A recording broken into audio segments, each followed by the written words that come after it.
sense, everybody has the ability to pull information from beyond the five senses, a kind of personalized ESP.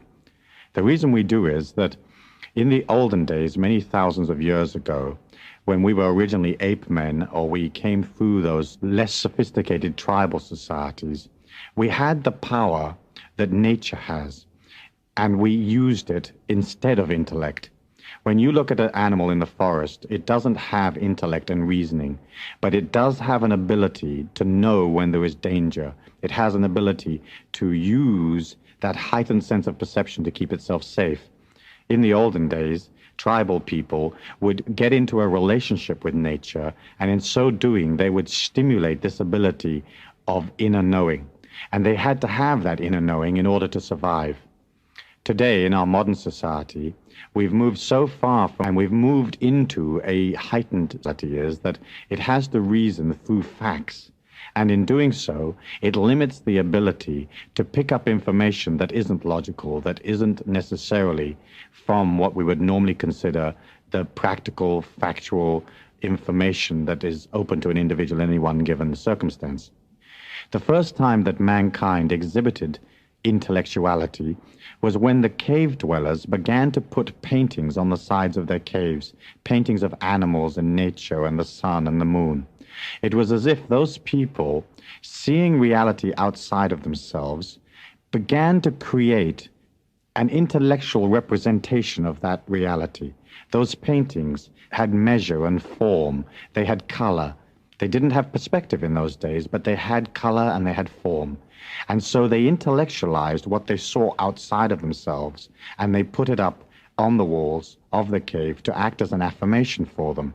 Those tribes needed the animals in order to live, in order to eat. And they felt that if they could paint those animals on their wall, it would help them create a feeling that there would always be food in the family unit or in the tribal unit.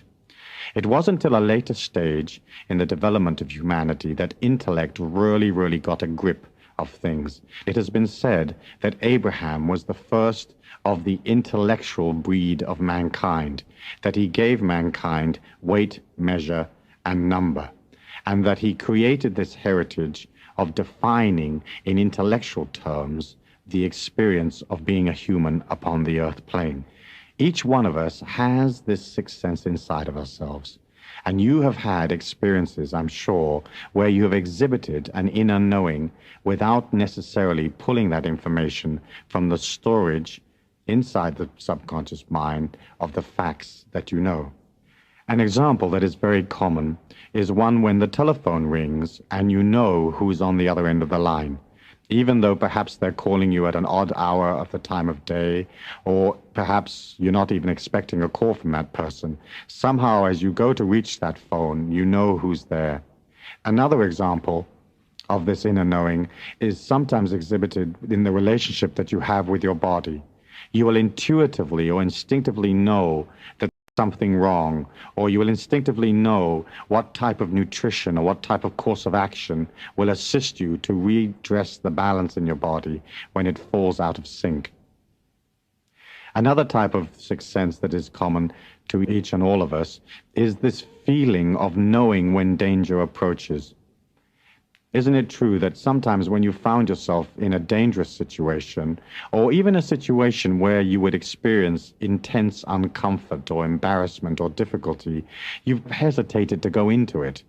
And what you've done is you've somehow picked up the energy or a reading, more or less, of what the probability pattern was, and you've pulled back and you've hesitated.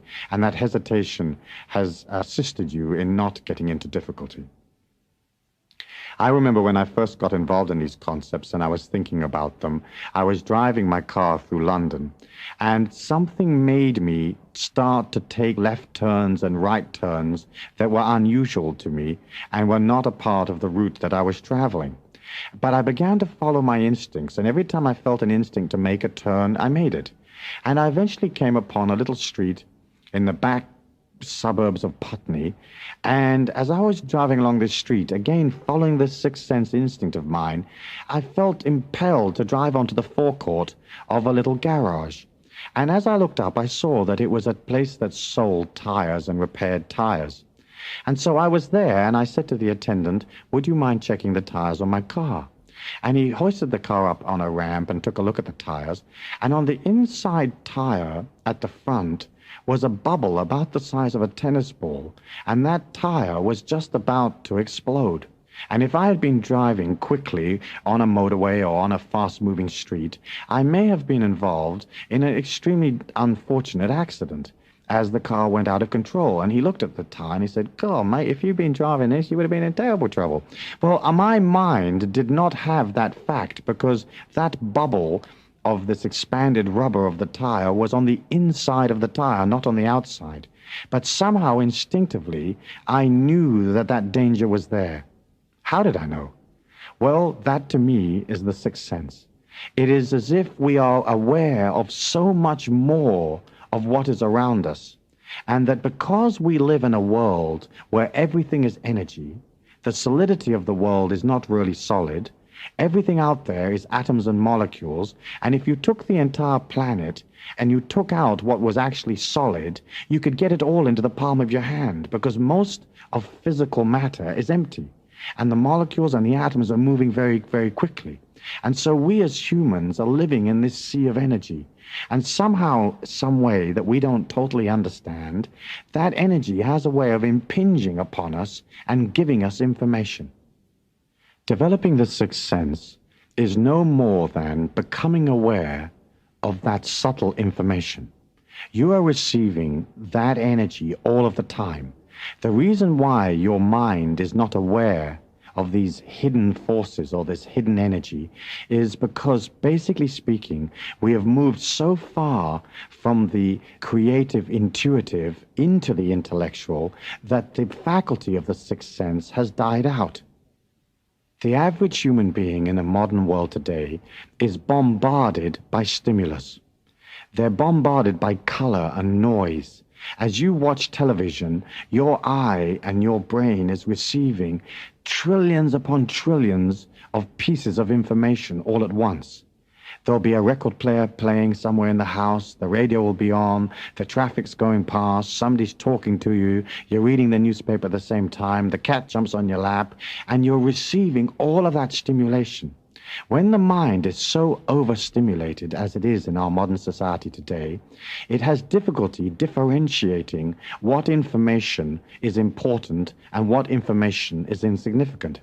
And so as you sit there watching the television with all of this cacophony going on around you, the noise of the car passing in the street is disregarded by the mind because it's getting into the habit of not bothering to make that a recognizable piece of information.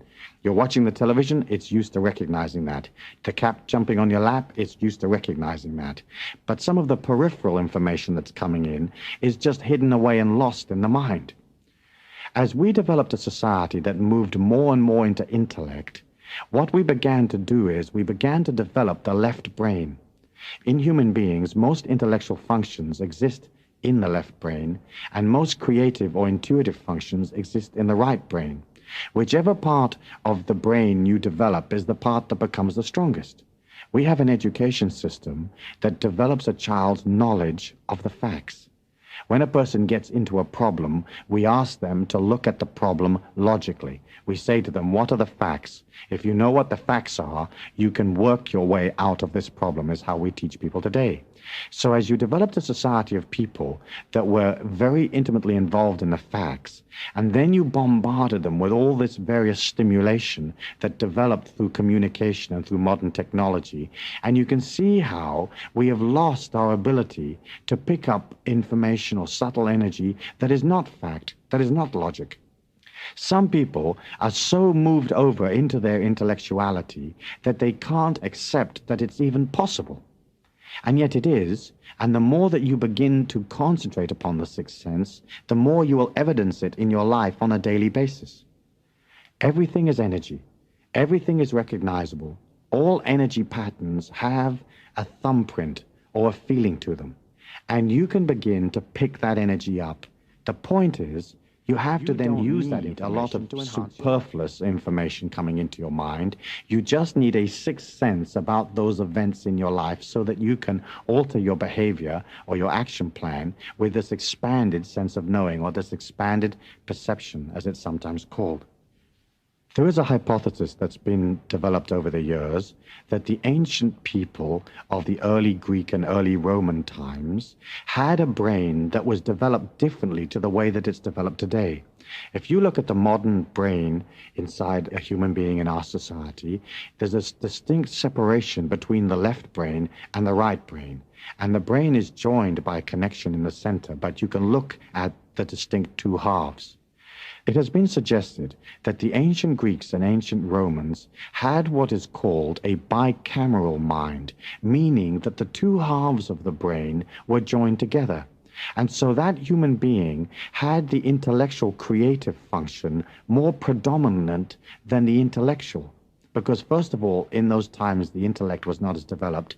And secondarily, when these two halves of the brain were joined together, there was a more instant access to that creative, intuitive part. And it has been suggested that the reason why the ancient Greeks and ancient Romans were constantly talking to the gods or in constant communication with the gods was in fact a factor of this bicameral mind that they had, and the fact that they were more closely linked to this intuitive sixth sense than we are today. Whether that is true or not matters not. The situation today is that the left brain is overdeveloped and the intuitive creative is usually underdeveloped. Before we go into how you are going to expand your ability to perceive this subtle information through the sixth sense, I think it would be useful for me to give you a few definitions of what the sixth sense is not. It is not psychic perception. Psychic perception is a faculty of mind. When a human has a thought or a feeling, it lays around them somewhat. And through psychic perception, you can go and you can touch that thought, and it'll pull back or give you information. The only thing about psychic perception is that when the information comes back to the psychic or to the person that has psychic abilities, it passes through the intellect and gets changed around somewhat. And so the psychic will look at a person and say to them, I think that you're going to go on a long journey. And what in fact they're doing is picking up a thought form that the person had an hour ago, which was, I'd like to buy a new car. Buying a new car is not necessarily going on a long journey. And so psychic information has a way of being right some of the time, but being wrong a lot of the time as well. And although having psychic information or having psychic perception is interesting and will help you, it is less powerful than a sense of inner knowing. Because everything in the world is energy, and because all of the thought forms of man and all the feelings of man are energy, there is basically a collective energy. It is what Jung called the collective unconscious. And you are connected to that collective unconscious through your own conscious or through your own divinity or through the power that is inside your mind. You have the ability to center the intellect, to center the mind, and to begin to communicate with all of the energy that there is. The thing is that that isn't a normal way of thinking. If I say to you, look at an office building in the center of a big city and tell me about it, you'll tell me the height and the structure, you'll tell me the color, you'll tell me about the windows, the way the architecture looks. You more than likely will not tell me how the building feels. But the building is energy. And in that energy, it has a feeling. The interactions of human beings can be described in the things they do. He went this far on this day and traveled this many miles. But that doesn't describe the feeling of the event. Everything that you look at out there is basically an expression of feeling. A dustbin on a corner with 3 rags hanging out of it has a feeling. A row of shops have a feeling. A restaurant has a feeling. And you know that, but it's not usual to search for the feelings in things. As we moved away from feelings into intellect, the feeling capacity died away. If there's danger in the street, that street will have a feeling of danger. You can feel the danger coming to you. And some of you may have had that experience where you've begun to feel that something was wrong in a given situation. Well, how would you know that intellectually? You don't. But when danger beckons, it has an energy that goes out ahead of itself. Even the future has an energy that's out ahead of itself. And so in developing the sixth sense, you have to be careful to understand that it is not a psychic faculty, and that the psychic faculty can often lead you into error, into information that is not correct. All of those things that you see out there that are part of that psychic world or part of that sort of expanded consciousness, tarot, astrology, crystal gazing, whatever it may be, are all one and the same in that psychic perception energy. Tarot, for example, is a tool for a psychic reading. And as a person turns over the tarot cards, it allows the psychic reader a place to concentrate, something to talk about. Astrology is the same function. Astrological symbols act as a trigger in the mind of the astrologer. What we're looking at here, though, in developing the sixth sense, is you becoming intimately involved in your feelings, intimately involved in that spark of the universal law, the divine light that is within you. I call that light the higher self, and I believe that each one of us has an intimate connection to that higher self, and that through the higher self we can come gradually to a state of all-knowing. The sixth sense is a function of a developed being, a person that has worked upon their life to discover who they are. When you're not in touch with your feelings, when you're not in touch with who you really are, it is almost impossible to develop the sixth sense. And so the first thing that you're going to want to do as you move into this heightened sense of awareness is you're going to have to look at yourself. You're going to have to look and see what your motivations are, who are you, what do you feel. And as you begin to get a good, clear knowledge of who you are, then that power that's inside of you can begin to develop, can begin to become a part of your life. As you move out of the intellect, which is also, of course, the personality and the ego, you move more into the right brain, expansive, creative, limitless you. And as you do so, it is almost as if there's more of the higher self within your body and less of the ego. As you become more of that higher self or more of that universal infinity, then your ability to feel the energy in other things is automatically enhanced. To do that and to have this sixth sense come through, you have first to develop the five senses. Each one of your senses, sight, sound, touch, taste, and smell, is only developed according to how much you've concentrated on it. You can teach yourself to improve your eyesight. I heard a story of a young girl who had developed her eyesight to the point where she could see the moons around Saturn. When we use our sight, we don't think in terms of trying to be able to see more or be able to pick up more information through sight. We just automatically look at things.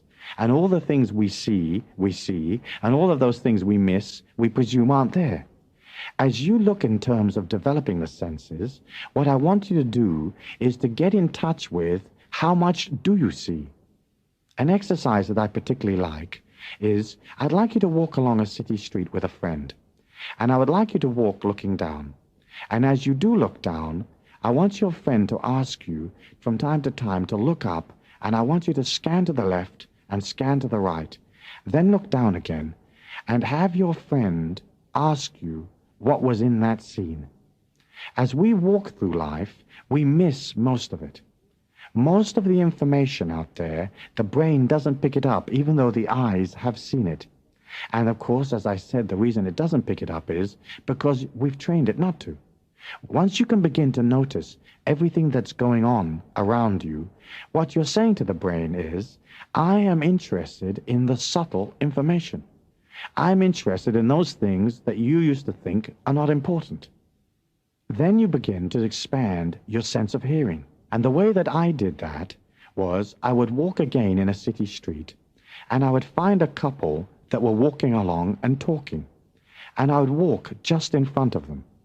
And I would center my mind cutting out my attention on the rest of the information that was coming in, the noise of a traffic, a policeman blowing a whistle, whatever it might be, and I would walk in front of these people so that I couldn't watch them, and I would listen to their conversation. Now, perhaps that's an invasion of privacy, but basically speaking, it's a way of developing a conversation for yourself. And then, when that conversation was right at the very edge of my earshot, I would separate myself from them a little bit more.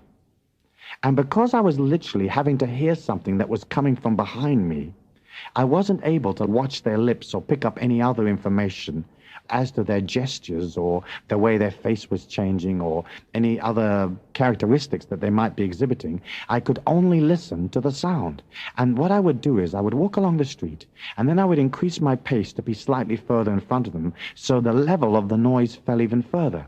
And I found that by concentrating and by accentuating my ability to hear, I could move further and further away from these individuals and still hear and understand what they're saying. There are many exercises that you can develop for increasing your hearing. But basically, the way to increase it is to tell your mind that you want to increase it, that you want to concentrate on the sound. Obviously, if you're hearing impaired or that you're using a hearing aid in some kind, then that would be not such a simple process. But anyone can increase the sensibility of sight and sound by basically concentrating upon it. Then, as those two faculties begin to pull more information, and you've now told your brain that you want that information, then you're going to increase your ability through taste, touch, and smell. Let's talk about taste. How often have you ate a meal and literally not been aware that you've ate it? You've gone through the whole meal and you honestly can't remember what it is you ate.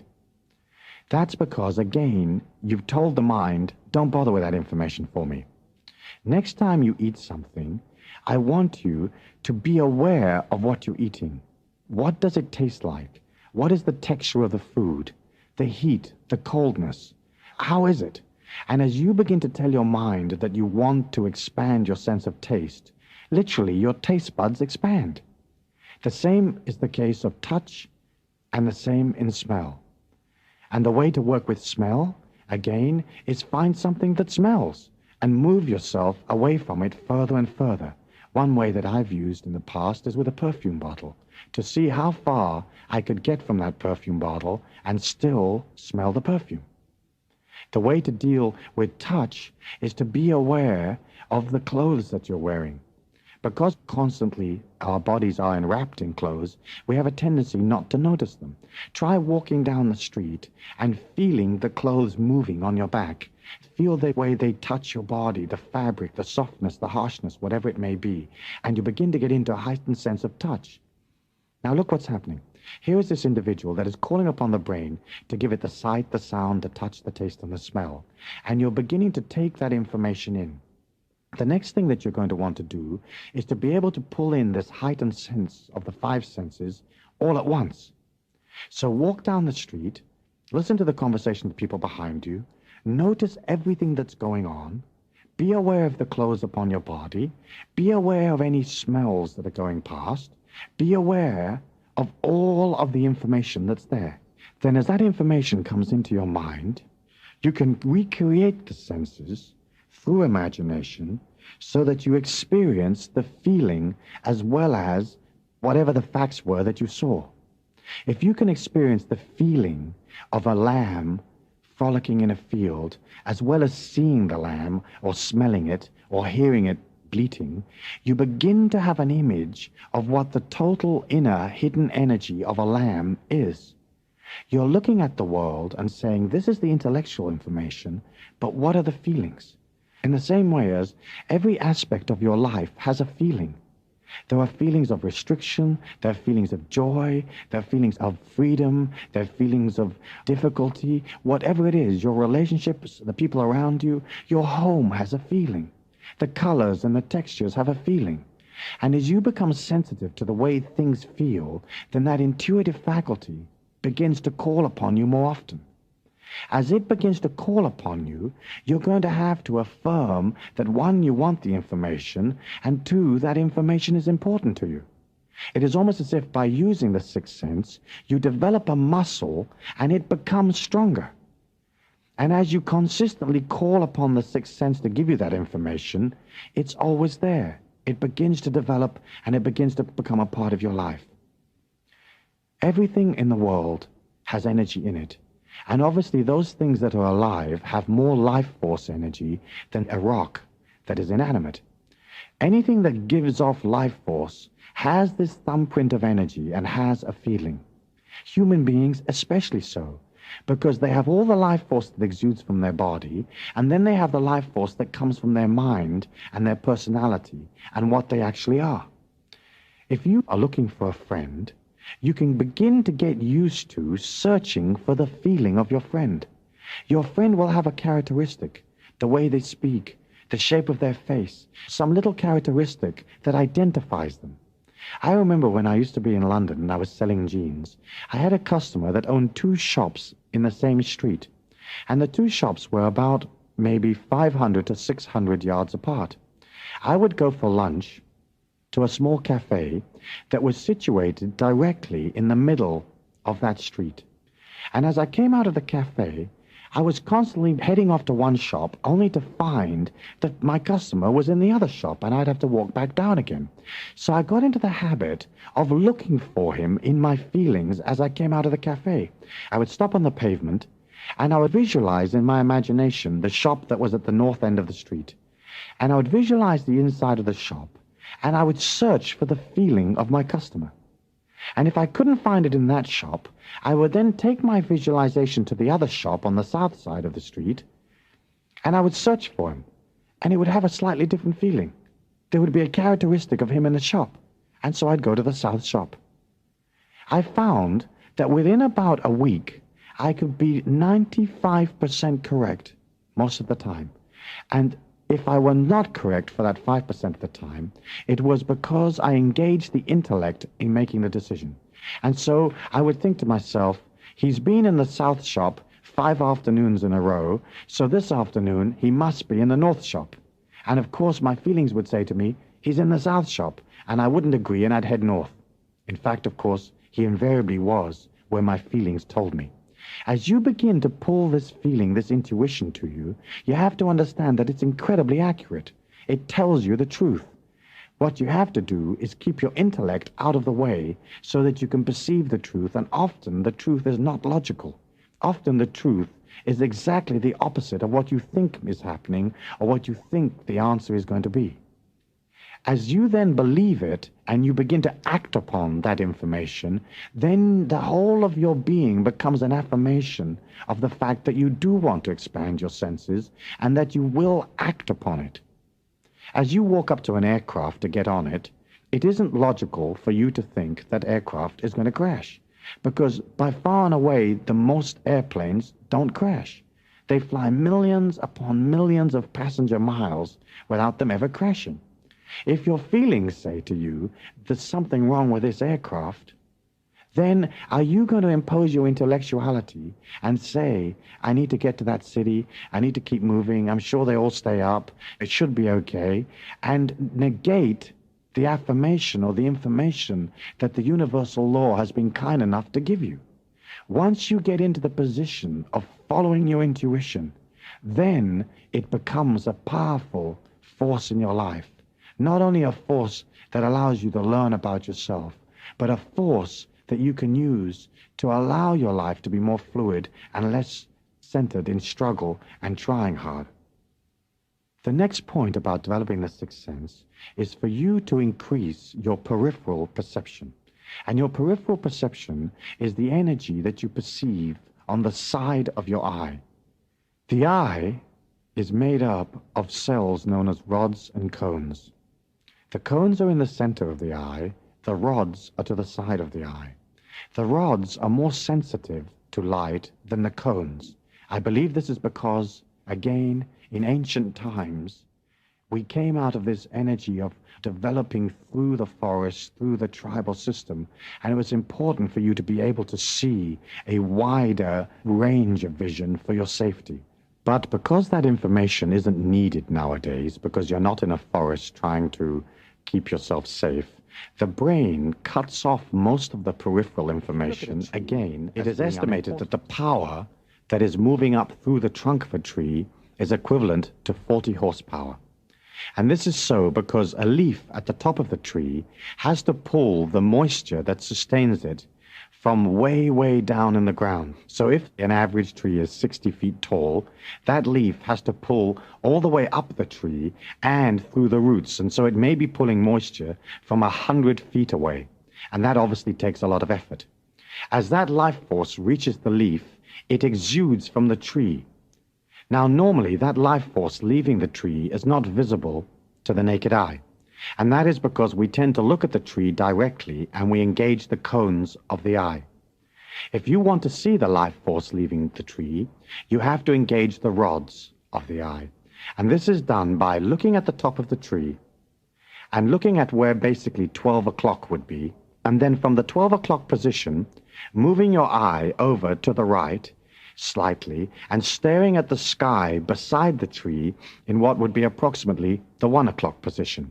Then move your concentration back to the 12 o'clock position, but don't move your eye.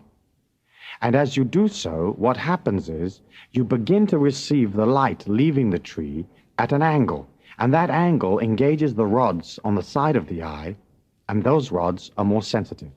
And you will see the life force of the tree exuding from it like flashing tongues of energy. And you'll be aware of the fact that there is much more out there than is normally available to the naked eye. As you begin to develop this perception of the unseen forces in the world, there are various techniques that you can use to accentuate that perception. As humans, we tend to look directly at things and we see the actual thing. For example, in the case of the tree, we look at the trunk and the branches and the leaves and we say, this is where the tree is. However, within that tree, there's also all the spaces where the tree is not, the spaces between the leaves. And so, normally, as you look at that tree, you'll only look at the tree. As you begin to expand your perceptions, you will also look at the space between the leaves, which is actually a part of the design of the tree, is it not? And so as you teach yourself to look behind the obvious reality, you begin to see these secondary realities or these secondary forms of subtle energy, and you begin to train yourself to become a part of that feeling. When I was working on these concepts, my teacher would have me go and sit on a park bench or on a bench inside a shopping center of some kind. And the exercise incorporated my sitting absolutely still. And that in itself is a discipline, because the human body is not used to sitting still. It sort of wiggles around a little bit, and the head moves, and you breathe in and out, and so on, and there's always some slight change going on. So when you ask the body to sit absolutely stock still, what happens is you are engaging it in a discipline, in an act of concentration. You are centering the mind on a task. And then what you do is you begin to watch people coming towards you. And as they come towards you, the important thing is to not have an opinion or a judgment about them. Because as soon as you have an opinion or a judgment, you begin to limit the amount of energy that you can perceive. What you perceive in life is filtered through those preconditions that you have inside the mind. So as you're sitting there on this bench or in this shopping center, just begin to practice observing people coming past you. And begin to practice not allowing the mind to have an opinion. So, if a very beautiful person walks past you, don't allow the mind to say, that's a beautiful person. If a very old person walks past you, again, don't judge their oldness. If you see a dress that you consider very pretty, stop the mind saying, isn't that a pretty dress? As you begin to train the mind not to have an opinion, but to become an observer, then information coming to you comes to you in an uncluttered way. As you develop this exercise, you'll be able to pick up the feelings of the people as they walk past you. In the same way as the tree has life force exuding from it, so do people. The life force that leaves a person's body is more concentrated and more powerful than a tree's, but it is still visible. And you can even use that 12 o'clock, 1 o'clock technique that we just spoke of to see the life force around a human being. The life force was called by the Theosophists the etheric web. And within the etheric web, there are energy centers that are basically spinning vortexes of energy that the Hindus called chakras. In the center of a human's body, in the area of the heart, is the heart chakra. And that's where you experience feeling. And that's where you receive information in a sense of all-knowing. While you're sitting on that bench in the park or in the shopping center, and while these people are walking past you, I want you to begin to sense what the people feel like. Now, this exercise doesn't work real well if you still have an opinion. You have to be able to sense who they are without judging what they are. And the way you do this sensing technique is, as a person walks towards you, you project from your own heart chakra, from your own feelings, to their feelings. It is almost like touching them in the center of their chest with your mind. And as you touch them with your mind or with your feelings, it will respond back and give you information. You'll be able to see that people feel very, very different. For example, a nun hurrying through the shopping center will feel a lot different to a biker all dressed in leather.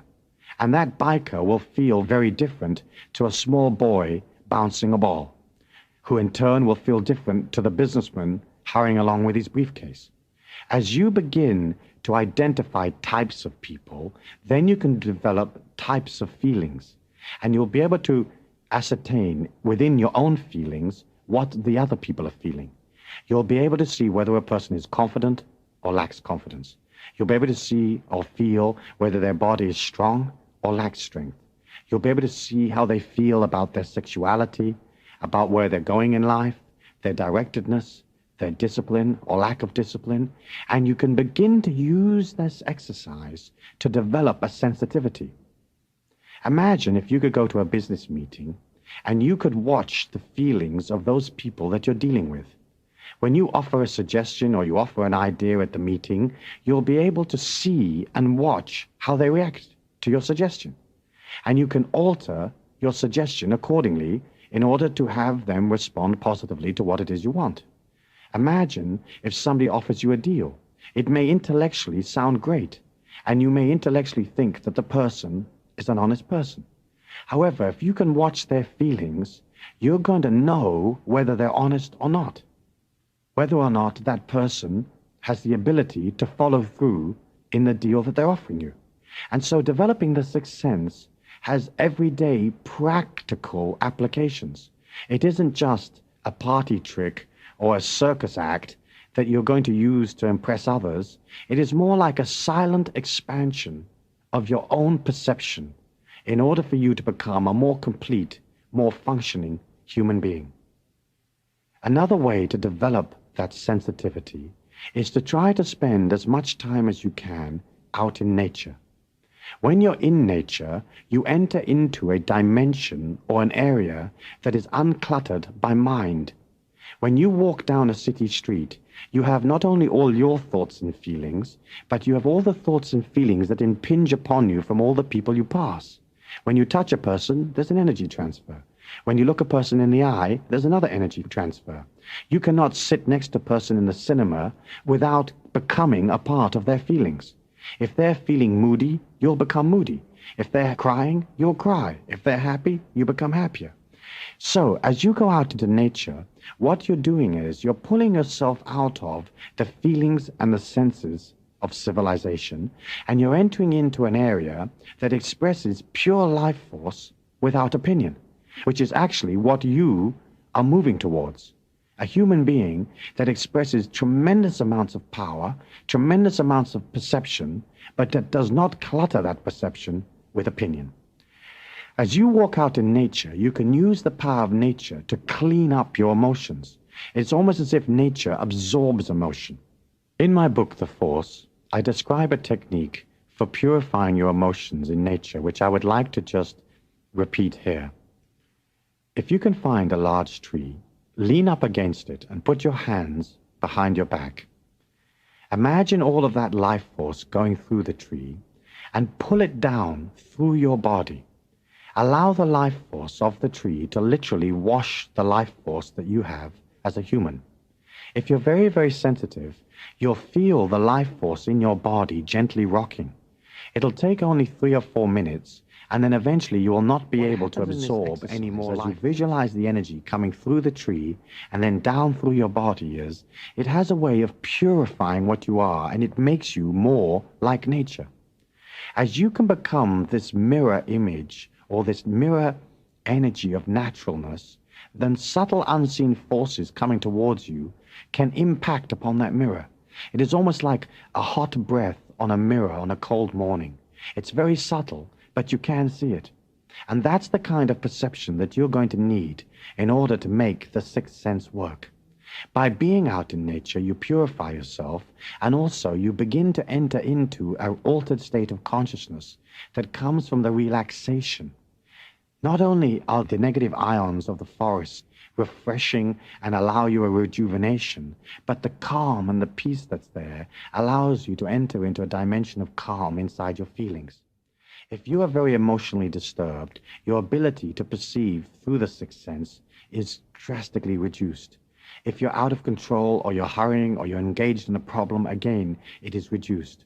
The way that you pick up the sixth sense is to either have the mind centered or to be extremely relaxed.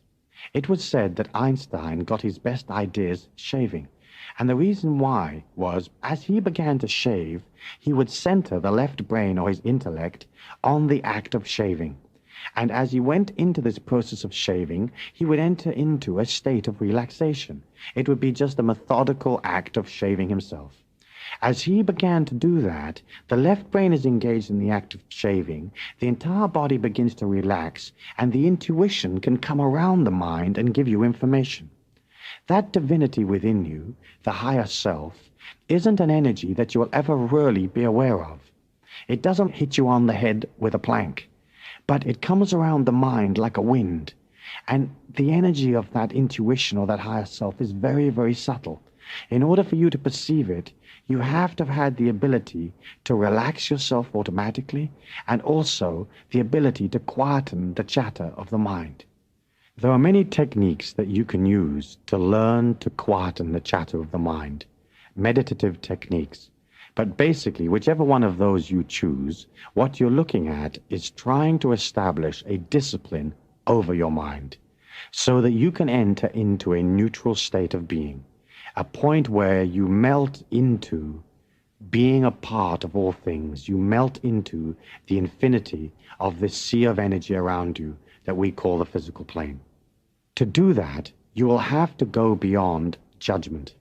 I've talked about judgment at length in some of my other tapes, but I would like to just give you a couple of points about judgment as they appertain to the sixth sense. The mind has a set of information inside of it that it has collected through your experience in life. And that set of information is approximately the sum total of everything you've ever experienced, plus what the mind feels about those experiences. As you receive reality coming at you at the speed of light, the mind will sift that reality for those things that it understands or is interested in. And so what happens is that as information comes to you, there's a tendency for you to cut out very large percentages of it, not only because you're not used to looking at the whole picture, like the spaces in the leaves, but because the mind concentrates only on those things that it understands and that it is interested in. When you can come out of judgment, you disengage the mind from having an opinion. Criticism is obviously a form of judgment, is it not? Opinion is also a form of judgment. And of course, we teach our children at school that in order for them to be a bright and clever child, they have to have an opinion. But in fact, the least opinions that you can have, the more open you are to energy. This doesn't mean that you're going to become a weak, totally not directed individual. It just means that you're going to reduce the amount of emotion or energy that you have in any one given situation. As you pull out of judgment, what happens is it allows the mind to quieten. Most of what the mind is doing is giving you its opinion of any one given circumstance. And as you teach it not to do that, you become this antenna for consciousness, and these subtle energies can come in. And so as you walk through the forest in the early morning, I want you to A, not judge anything that you see, and B, open your feelings to receive as much energy as possible. You're looking to understand symbols, because that is how these inner worlds communicate. And one of the symbols that you'll be most used to are the symbols within your dreams. I think in order for you to become a sensitive individual, you have to begin to remember your dreams. And people will say to you, but I never dream. But in fact, that's not the case. There are two types of people. There are the people who remember their dreams and people who do not remember their dreams. But everybody dreams. And people have, on average, in any 8 hours of sleep, 400 major dreams each night. They also have hundreds and hundreds more little dreams or little thought forms, like little rivulets of energy that are in there as well as the dreams. But they have 400 dreams a night. As you begin to set up a program to recall your dreams, what you're going to teach yourself is the ability to look at symbols and understand them. Because you're so bombarded with information during the day, our dreams have become unimportant. In the olden days, when there wasn't any television, people would look at dreams, and dreams would be a major part of their life. The way to set up that dream recall is to basically tell the mind that you want to remember. And so before you go to bed at night, you may just want to put up in your mind a little meditation that would say something like, I want to remember my dreams tonight. And you set up a little notepad and a pencil, and perhaps you might like to title it My Dream Book, and you put that beside the bed. The whole energy of preparing yourself to remember your dreams allows the mind to assist you to recall it. Another way that you can get into dream recall is to set your alarm clock for the middle of the night, and so you will be disturbed within the dreaming process. As you begin to recall your dreams, you can begin to understand that you're calling upon the mind to give you those symbols. As soon as you wake up, whatever dream is in your memory, write it down in as much detail as you can. There's no point at that time in trying to interpret or to understand the dream. All you're trying to do in those first few moments is to write down as much of the dream as you can before it slips from the mind. You leave the dream in your notebook, and then later in the day, or the next day, you return back into the same relaxed state in which the dream occurred. Most dreams are in the alpha brainwave pattern, which is from 7 to 14 cycles per second of oscillation. That means that the neurons in the brain will be oscillating 7 to 14 times each and every second. If you then relax your body and go back into a meditation, you can then go through the dream and you can begin to understand it. The way that Fritz Perls developed dream interpretation allows you to make each symbol in the dream a part of yourself. Let me give you one of his examples. Let us say you dreamt of yourself walking along the road with a fishing rod, and up ahead of you is a bridge. The way that you would begin to understand the symbol of yourself, the road, the rod, the bridge, is to put yourself into each one of those symbols. And so you say to yourself, I am walking down this road in my dream, and I have a fishing rod over my shoulder. This fishing rod symbolizes to me, and as you begin to explain what it symbolizes to you, providing you're in a relaxed alpha state of brain, the mind will click forward what fishing rod means to you. If you buy a dream interpretation book, they will talk to you about the archetypal symbols that are in the psyche of mankind. However, a black cat to you may mean something totally different than a black cat to me. A fishing rod to one person may be something else to somebody else. And so as you go through the dream, you go through all the way as the fishing rod. Then you come back and you say, I am the road that the dreamer is walking on. And of course, in this case, the dreamer is you. So you'll say to yourself, I am the road that I'm walking on.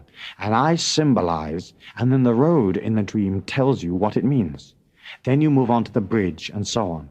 And bit by bit, you can put all the characters in the dream and all the symbols in the dream into your mind and ask your mind personally, hey, what does this symbol mean? As you begin to communicate with the unconscious and you begin to ask it what these symbols mean, it begins to communicate with you. It is almost as if by the very fact that you've gone into the library is enlivened, we call, and as you begin to watch your symbols, one of the things you will discover is that dreams tend to be overemphasized.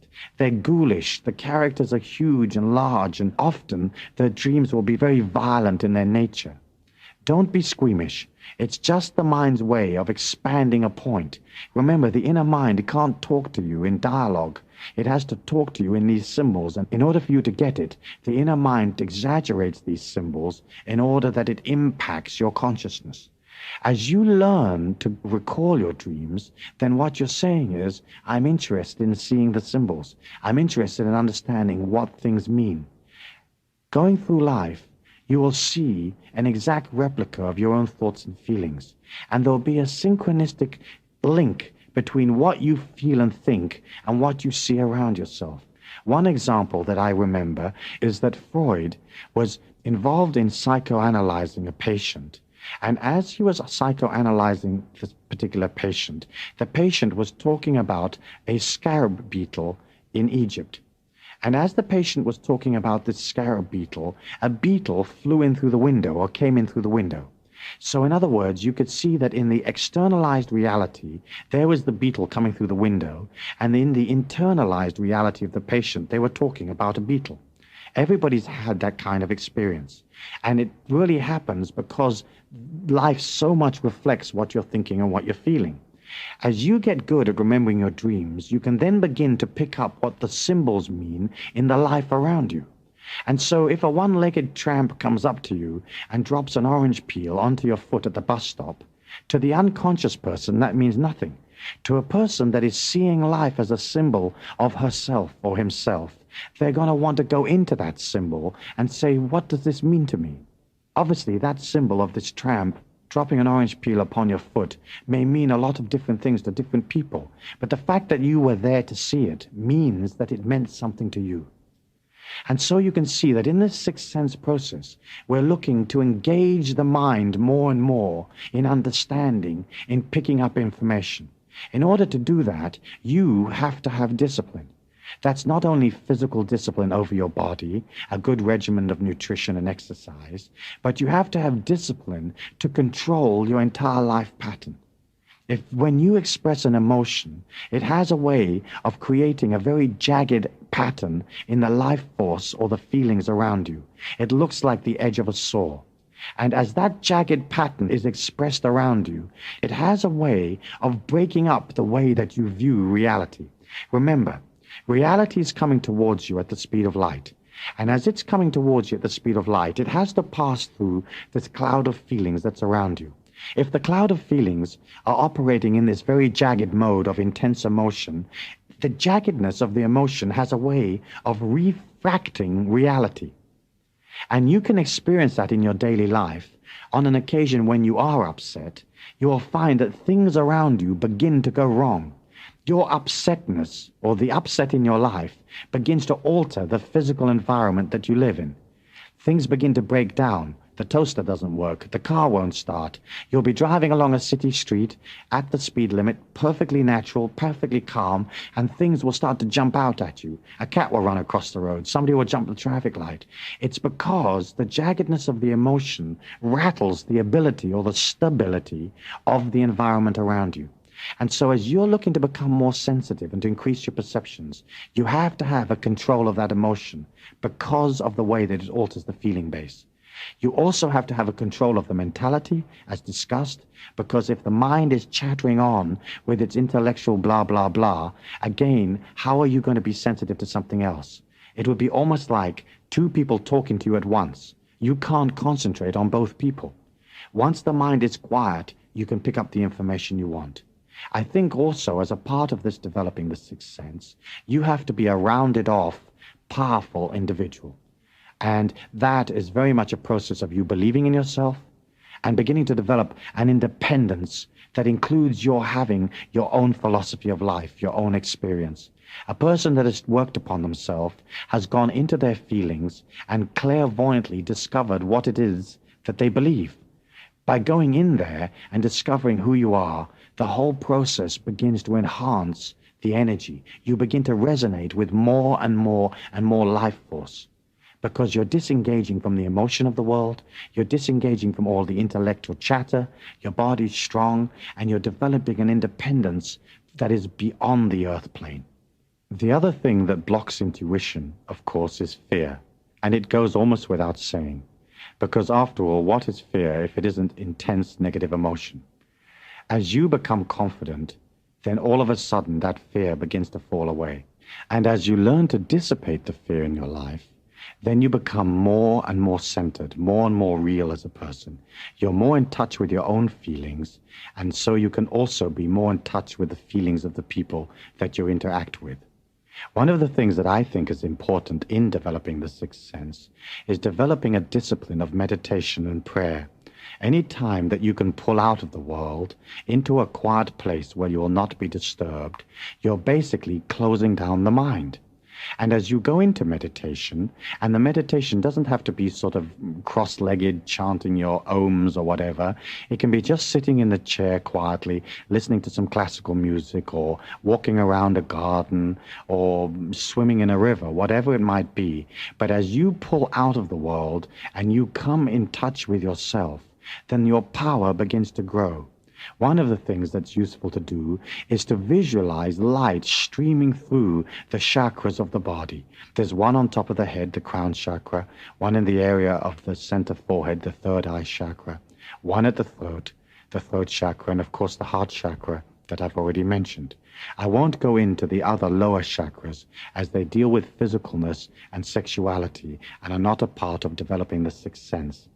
As you see light flowing through the heart, the throat, the third eye, and the crown, it has a way of engaging you in more life force. And so you can sit in a meditation in silence, quieten your mind, relax your body, and visualize this light flowing through you. As it begins to flow through you, you can direct it to all parts of your body to lighten and enliven the molecules and atoms of your body. And as you see yourself becoming this light being, what you're saying is, I am pure life force. I am pure consciousness. And that consciousness is all around me. So the connectedness that I have within myself, being centered, being in the higher self, is a connectedness that I automatically experience with all things. As you develop sanctuary and meditation, it allows you the ability to understand yourself. And that's the key to developing the sixth sense. It is basically, how big can you become as an individual? How magnanimous can you become? How non-judgmental, how loving? I believe the test of a person's spiritual growth is, how magnanimous are they? How open can they become? A person that is very centered in the ego or the intellect is usually tight and restricted and not open. A spiritual person has begun to come out of feeling real, feeling they are what they are without any excuses. As you begin to develop non-judgment in relation to the things you see, you're also going to have that for yourself. You're not going to judge yourself. You're not going to deal with guilt or emotion about your life. You're going to grant yourself the patience and the time to improve gradually at your own pace. If you are developed and if you have worked upon yourself, then suddenly you begin to accelerate the pace at which you can accept energy. All energy is around you all of the time. All we're looking at is opening to receive more. And that opening process, of course, makes you feel somewhat vulnerable because you have to leave go a little bit of your personality. You have to allow the personality to move off its dominant position and allow the God force or the life force to express from within you. And that, I think, is the key to developing the sixth sense, is to develop this sensitivity where you are prepared to be real, where you are prepared to open. As that power grows inside you, you will be amazed at the perceptions that you will develop. And those perceptions will be there to assist you to grow as an individual. If you use a heightened sense of perception to restrict others or to manipulate others, or if you use that energy against them, it has a way of closing you down and making you even more negative. The way to do it is to allow those perceptions to grow within you, and then to go out into the world and use those perceptions in a loving way, a way that supports you to become a more powerful individual, and a way that supports those loved ones and those people that are pulled to you to also become more powerful, more loving individuals. The power of the sixth sense has been handed down since the beginning of time. It is your heritage. And if you will put in the dedication and the discipline, if you will work on noticing the world, on expanding your perceptions, on quietening the mind, that sixth sense will come through your feelings at a great pace. You'll have that power as part of the totality and the magnificence that you are now becoming. Thank you. I really hope you